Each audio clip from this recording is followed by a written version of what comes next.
வணக்கம். சிவாய நமய்யா. அவனருளாலே அமைத்தாளி. ஐயா, பண்ணையூர் கிராமம், திருவண்ணாமலை மாவட்டம், கீழ்பெண்ணாத்தூர் வட்டம், பண்ணையூர் கிராமம். ஐயா, இங்கே வந்து 1008 ஆண்டுகள் பழமை வாய்ந்த குற்றீஸ்வரர் ஆலயம் இருக்குது. மிகவும் சிறப்பு வாய்ந்தது, மிகவும் சக்தி வாய்ந்தது. சிவனடியார்கள் எல்லாரும் வந்து விரும்பக்கூடிய ஒரு சிவஸ்தலம். ரொம்ப பழமையானது கூட, தொன்மையானது கூட. இங்கே வந்து சித்தர்கள் 2 சித்தர்கள் வாழ்ந்திருக்காங்க. ஐயா, சிவனை வந்து குற்றீஸ்வரர் ஐயாவை வந்து வெள்ளை யானை பூஜை பண்ணியிருக்கு. மிகவும் சிறப்பான ஒரு விஷயம் அது. ஒரு 200 ஆண்டுகளுக்கு முன்னாடி எந்த விதமான பூஜையும் பராமரிப்பு எதுவுமே இல்லாமல் செடி புதெல்லாம் மண்டி போய் கோயிலே ரொம்ப மூடி இருந்ததுங்க. ஐயா, 150 வருஷமாக தான் இப்போ கோயிலில் விளக்கு போட்டுட்டு இருக்காங்க. 8 வருஷமாக பிரதோஷ பூஜை நடந்துட்டுருக்கு. இப்போ 4 ஆண்டு காலமாக வந்து திருவாசக முற்றோதல், அடியார்கள் சிவனடியாரை கூப்பிட்டு திருவாசக முற்றோதல் மிக சிறப்பான முறையில் ஊர் பொதுமக்கள் எல்லாரும் கலந்துட்டு நடத்திட்டு இருக்கோம். இப்போ 2 ஆண்டுகளாக தான் சிவராத்திரி பூஜை நடந்துட்டுருக்கு. அதுக்கு முன்னாடி வந்து நடக்கலைங்க. எப்போ நிறுத்துறாங்கன்னு தெரியல. இப்போ 2 ஆண்டுகளாக தான் சிவராத்திரி பூஜை நடந்துட்டுருக்கு. ஐயா பார்த்தீங்கன்னாக்கா, நாங்கள் வந்து சிவராத்திரி பூஜை நடக்கணும் அப்படின்னு வேண்டிப்போம்.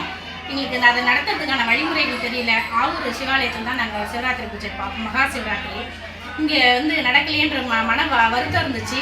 ஆனால் வந்து அதை வந்து எப்படி நிவர்த்தி பண்ணாருன்றது எங்களுக்கே புரியல.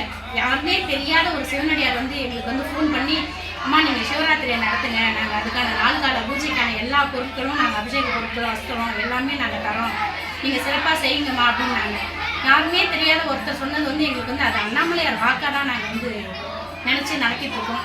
எங்களோட வேண்டுதல் நித்திய பூஜை எல்லாமே வந்து ஐயாவுடைய திருப்பணி நல்ல முறையில் நடக்கணும் அப்படின்றது மட்டும்தான். நாங்கள் அவர்கிட்ட வேண்டுறது, ஐயா எங்களுக்கு தெரிஞ்ச பணிகளை உங்களுக்கு செஞ்சிட்ருக்கோம். பணிகள் தான் நீங்கள் வந்து அதை வந்து எங்களோட இதை ஏற்றுக்கிட்டு, முழு மனசோடு ஏற்றுக்கிட்டு உங்களோட திருப்பணிக்கு நீங்களே பார்த்துக்கணும். அதை செய்கிற அளவுக்கு எங்களுக்கு பண வசதியும் பெருசாக நாணமும் இல்லை. அதனால் ஐயா நீயே உங்களுக்கு தேவையானது நீங்கள் செஞ்சுக்கோங்க ஐயா அப்படின்றதான் எங்களோட நித்திய வேண்டுதலாக இருந்தது. நாங்கள் வந்து இப்போ அடியார்கள் கூப்பிட்டு முற்றோதல் வைக்கிறதுக்கு கூட என்ன ஒரு இதுனா, அடியார்கள் காலடிப்பட்டு அவங்களுக்கு அன்னமாளிப்பு பண்ணி அவங்க எல்லாம் மனசு மகிழ்ந்து வாழ்த்தும் போது எங்கள் ஐயாவுடைய கோயில் திருப்பணி சீக்கிரமாக நடந்துடும், ஐயாவை புதுப்பிக்கணுன்றதான் எங்களோட பெரிய ஆசையே. வேண்டுதலை ஏற்றுக்கிட்டு ஒரு 2 வருஷத்துக்கு முன்னாடி கரூர்லேருந்து சிவனடியார் கோயிலை நம்ம ஐயா வந்து தரிசனம் பண்ண வந்திருந்தாங்க. அவங்க பார்த்துட்டு ஐயாவுக்கு அஷ்டபந்தனம் இல்லை அப்படின்ட்டு அஷ்டபந்தனம் சாட்டிட்டு போனாங்க. 2 வருஷம் கழிச்சு ஒரு 6 மாதத்துக்கு முன்னாடி அதில் ஒரு அடியார் வந்து திருவண்ணாமலைக்கு வந்தார். அவர் கூட வந்த பொள்ளாச்சி அடியார்கள் எல்லாம் ஐயாவை, குற்றீஸ்வரர் ஐயாவை தரிசனம் பண்ணாங்க.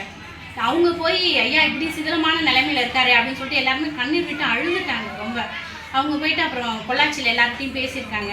இப்போ கோயம்புத்தூர் ஆதீனத்திலேருந்து பேசி நாங்கள் வந்து கோயில் திருப்பணி பண்ணித்தரோம் அப்படின்னு சொல்லியிருக்காங்க. அது இதுக்கு வந்து காரணம்னு பார்த்திங்கன்னா, சீனிவாசன் ஐயா, மணிவாசன் ஐயா, ஐயா சிவபாலன் ஐயாலாம் அவங்க எல்லாமே ஒத்துழைப்பு கொடுக்குறேன், கோயில் திருப்பணி பண்ணித்தரேன்னு சொல்லியிருக்காங்க. இன்றைக்கி வந்து திருப்பெருந்துறை அடியார்கள் குழுவிலேருந்து சிவகுமார் ஐயா வந்து சிறப்பான முறையில் வந்து முற்றோதல் பண்ணிகிட்ருக்காங்க. அவங்களோட அடியார்கள் குழுவிலேருந்து எல்லாருமே வந்து ஐயா எல்லாருமே வந்து முற்றோதல் நடத்தி ஐயாவுக்கு வந்து கூட்டு விண்ணப்பம் வச்சுருக்காங்க. திருப்பணி சீக்கிரம் நடக்கணும் அப்படின்னு சொல்லிட்டு கூட்டு விண்ணப்பம் வச்சுருக்காங்க. ஐயாவுடைய ஆசீர்வாதத்தில் சீக்கிரம் நடக்கும், வெற்றி விதையில் திருப்பணி நடக்கணும், ஆரம்பித்து பாலாயணம் பண்ணி திருப்பணி நடக்கணும், திருப்பணி நடந்து மகா கும்பாபிஷேகம் பண்ணணுன்றது தான் எங்களோட ஆழ்ந்த வேண்டுகோள். அதை வந்து வச்சதில்லை கோரிக்கையாக. எங்களோட கோரிக்கையில் ஐயாவோட திருப்பணி பண்ணணும் அப்படின்றது தான். இப்போ எங்கள் ஊர் பொதுமக்களே வந்ததில்லை. அதை வந்து ஒரு குறிப்பிட்ட காலத்துக்கு முன்னாடி இது ஒரு பாழடைஞ்ச கட்டடம்னு நினச்சிட்டு இருந்தாங்க. இப்போ தான் ரீசெண்டாக வந்து கோவில்ன்றதே 4 வருஷமாக தெரிஞ்சு அடியார்கள்லாம் பொதுமக்களே தரிசனத்துக்கு இப்போ தான் வர ஆரம்பிச்சிருக்காங்க.